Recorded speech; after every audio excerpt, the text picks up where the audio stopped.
चलिए दोस्तों, आज एक और वीडियो है और ये वीडियो वर्ग 12वीं का वीडियो है। और ये वर्ग 12वीं का चौथा चैप्टर जो अर्धनारीश्वर है उसका सब्जेक्टिव क्वेश्चन आंसर किताब का है। आप अगर इसको पढ़े हैं तो आप इससे देखने के बाद आपको एक बात बता देते हैं, इसे देखने के बाद ये जो हम जो आंसर लिखते हैं ना वो आपकी भाषा में लिखते हैं, और आपका जो गेस वगैरह जो लिखता है वो आपकी भाषा में नहीं लिखता, आपको वो समझ में नहीं आएगा। तो इससे बेहतर है कि आप इसे एक बार देख लीजिएगा और देखने के बाद आपको लगे कि हमें लिखने की ज़रूरत है तो लिख लीजिएगा, और बाकी फिर अगले बार चलेगा। और एक बात और बता देते हैं आपको, जब आपको ये पूरा किताब का मैं जब क्वेश्चन आंसर डाल दूंगा उसके बाद ये जब आपका मॉडल सेट आएगा उसका भी क्वेश्चन आंसर ऑब्जेक्टिव और सब्जेक्टिव दोनों इस चैनल पे कराया जाएगा। और इसके साथ साथ आपको व्याकरण का पोर्शन भी लाइव चलाया जाएगा, और आपको जो दिक्कत होगा आप हमसे कमेंट कीजिएगा, आपको तुरंत हम जवाब देने को तैयार हैं। ठीक है, चलिए देखते हैं क्या कहता है। सब्जेक्टिव क्वेश्चन है, शीर्षक है जिसका नाम है अर्धनारीश्वर, लेखक है जिनका नाम है रामधारी सिंह दिनकर, जिनको राष्ट्र कवि भी कहा जाता है।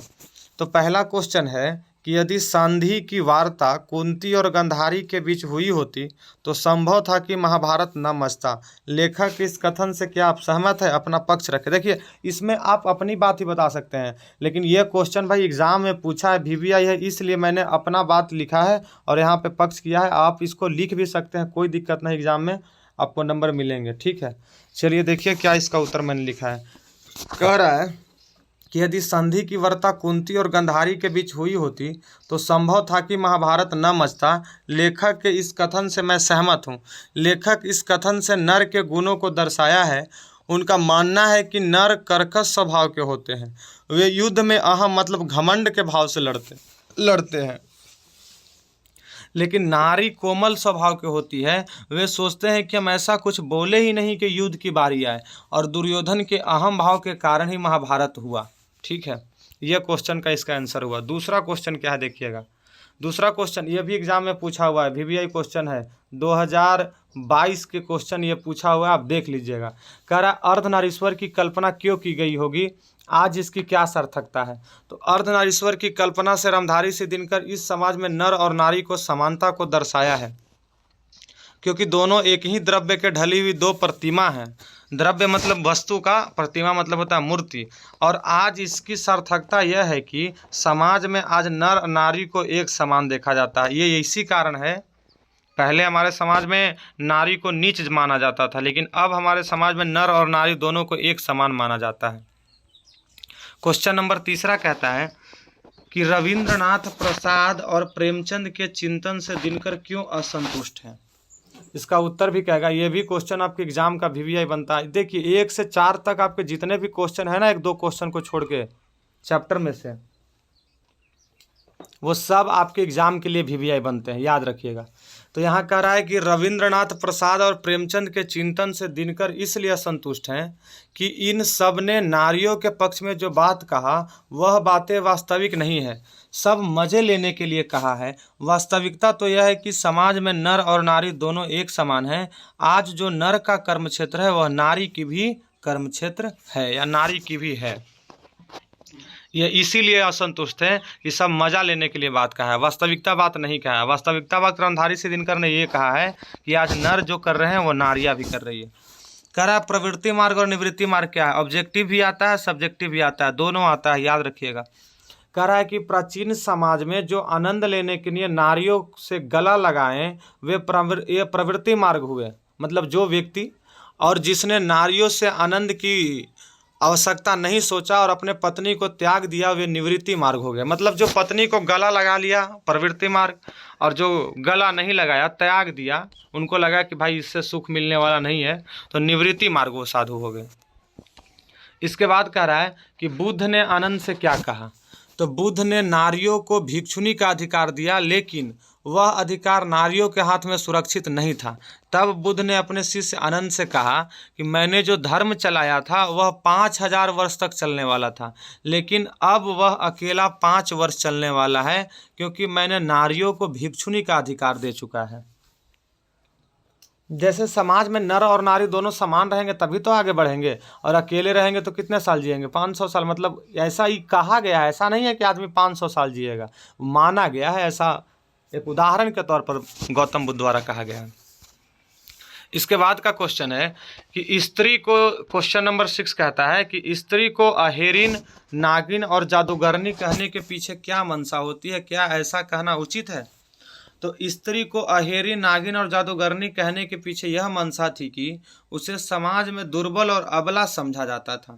लेकिन ये बातें झूठी हैं। वास्तविकता तो यह है जो गुण आज नर में है वह गुण नारियों में भी है। ऐसा कहना उचित नहीं है, क्योंकि आज जो गुण नारी में भी है वह किसमें है? नारियों में भी। अगर नारी जादूगरनी है तो पुरुष भी जादूगरनी है, ऐसा बात थोड़ी है। अगर पुरुष जादूगर है तो नारी भी जादूगर है, दोनों हैं, दोनों एक समान है। क्वेश्चन नंबर 7 कहता है कि नारी की पराधीनता कब से आरंभ हुई? नारी की पराधीनता कब से आरंभ हुई? तो कह रहा है पराधीनता मतलब होता है दूसरे के अधीन, मतलब गुलाम। कहता है कि नारी की पराधीनता आज हमारे समाज में तब से आरंभ हुई जब से हमारे समाज में कृषि कर्म का विकास हुआ। जब नर घर से बाहर जाकर कृषि कर्म करने लगे और महिलाएं घर के अंदर रहकर घर के काम काज संभालने लगी, जैसे बच्चों को नहलाना, धुलाना, खाना बनाना, घर की सफाई करना इत्यादि, तब से क्या आरंभ हुआ? नारी की पराधीनता शुरू हुआ। मतलब जब पुरुष घर से बाहर खेती का काम करने लगे और महिलाएं घर के अंदर रहने लगी, तब वो पुरुष पर आधार हो गई, और पुरुष पर आधारित हो गई तो उसको फिर क्या कहा गया? पराधीनता कहा गया। ये भी क्वेश्चन आपके एग्जाम का VVI क्वेश्चन है, और यह क्वेश्चन इस बार आएगा, देखिएगा, क्योंकि इसका हमारा अनुमान पूरा रहता है। और आपको ऐसा लगेगा तो आप देखिएगा, एग्जाम के बाद कहिएगा कि जी सर ऐसा था, कमेंट जरूर कीजिएगा। कह रहा है कि प्रसंग स्पष्ट करें। कह रहा है कि प्रत्येक पत्नी अपने पति को बहुत कुछ उसी दृष्टि से देखती है जिस दृष्टि से लता अपने वृक्ष को देखती है। मतलब इसका व्याख्या करना है, और व्याख्या करना आपके एग्जाम में 4 नंबर का आता है। देखिए, आपको अगर ये वीडियो अच्छा लग रहा हो तो सबसे पहले आप इसको ज़रूर लाइक कीजिएगा। लाइक आप नहीं करते हैं भाई, जब हम आपके लिए इतना मेहनत करते हैं तो एक लाइक देने में क्या होता है। चलिए अब आगे बढ़ते हैं। देखिए क्या कहता है। कह रहा है कि दिया हुआ पंक्ति, ये बात यहाँ से लेके यहाँ तक आपको 4 नंबर के व्याख्या में लिखना पड़ेगा। नहीं लिखिएगा तो आपको 4 नंबर पूर्ण नहीं मिलेगा। कह रहा है कि दिया हुआ पंक्ति वर्ग 12वीं के हिंदी पाठ्य पुस्तक दिगंत भाग 2 के गद्य खंड में लेखक रामधारी सिंह दिनकर द्वारा लिखित शीर्षक अर्धनारीश्वर से लिया गया है। इसका अर्थ यह है कि प्रत्येक पत्नी अपने पति को इस आनंदमयी दृष्टि से देखती है जिस आनंदमयी दृष्टि से वृक्ष अपने लता को देखती है। मतलब वृक्ष को लता जो आनंद देती है वही आनंद पति अपने पत्नी को देते हैं। ये बात ये प्रसंग में कहता है, ठीक है। इसके बाद कह रहा है, क्वेश्चन नंबर 6 है। कह रहा है कि जिस पुरुष में नारीत्व नहीं अपूर्ण है, ये क्वेश्चन है। इसका उत्तर लिखने से पहले आपको ये लिखने पड़ेंगे यहाँ से यहाँ तक।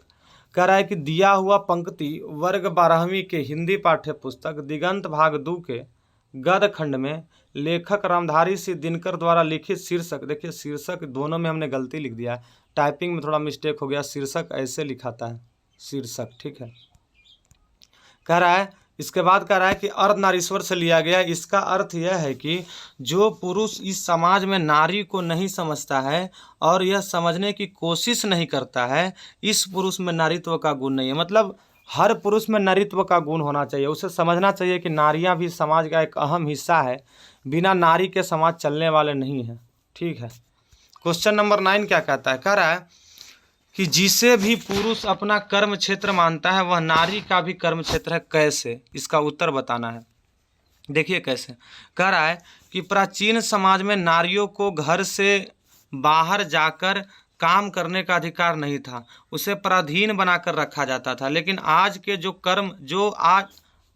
आज जो काम का क्षेत्र पुरुष का है वह काम का क्षेत्र महिला की भी, बशर्ते नारी को नर के कर्म क्षेत्र को देखना, समझना और परखना होगा, जिससे नारियां स्वतंत्र होगी।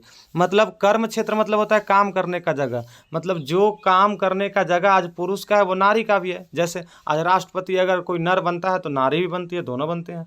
तो जब दोनों समान हैं तो इस समाज में ये भी कह सकते हैं कि जो काम पुरुष कर सकते हैं वो महिला भी कर सकती है, दोनों का कर्म क्षेत्र एक होगा। और अगर नहीं करती है तो उसे नर के कर्म क्षेत्र को देखना होगा, समझना होगा, जानना होगा, तब वो स्वयं से स्वतंत्र हो सकती है। नहीं तो जीवन भर वो आज़ाद पराधीन बनकर रह जाएगी, गुलाम बनकर रह जाएगी। आज तक यही। और आप देखने के बाद अगर आपको अच्छा लगा होगा तो लाइक कीजिएगा, अगर आप चैनल को सब्सक्राइब नहीं किए तो सब्सक्राइब कर लीजिएगा, क्योंकि अभी आपका बहुत सारा अभी सब्जेक्टिव चल रहा है, फिर ऑब्जेक्टिव डाला जाएगा, फिर व्याख्या डाला जाएगा, सब किया जाएगा। और इसके साथ साथ दोस्तों को ही बताइएगा, बाकी फिर अगले चैप्टर का वीडियो अगले क्लास में डाला जाएगा। ठीक है, यहाँ तक आपकी आज तक चली।